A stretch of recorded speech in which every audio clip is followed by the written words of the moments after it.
The best build sa mga mage heroes, ito yung the best build kay Valir. Tapos ito naman yung the best build kay Chang'e, may attack speed items. At kay Pharsa, burst damage build talaga. Ito naman yung kay Harley, jungle to. At ito naman yung kay Odette, sobrang sakit talaga rito. Ganito naman yung kay Sas. Kay Vexana naman, ito maganda rin to mga lods, the best to.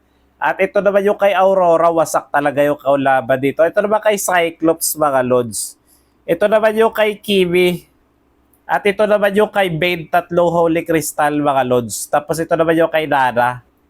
Ito naman yung kay Alice, tank build siya mga lods. Ito naman kay Eudora, pang burst talaga to. At ito naman yung kay Gord, talaga lusaw kalaban dyan. At ito naman yung kay Kagura, wasak yung kalaban dyan. Ito naman yung kay Selena mga lods, masakit to. Ito naman yung kay Veil, masakit rin to mga lods. Ito naman yung kay Harit, cooldown reduction build. Kadita pang wasak ng kalaban talaga to. Ito naman yung kay Pangako mga lods, Paramis. Ito naman yung kay Lunox, yan. Pwede nyo gayahin yung mga build na yan mga lods guide yan. Ito naman kay Esme. Ito naman yung kay Lilia, yan. Ano yung cooldown reduction. Tapos ito naman yung kay Sea Lion mga lods, masakit yan. Loyi build ito naman.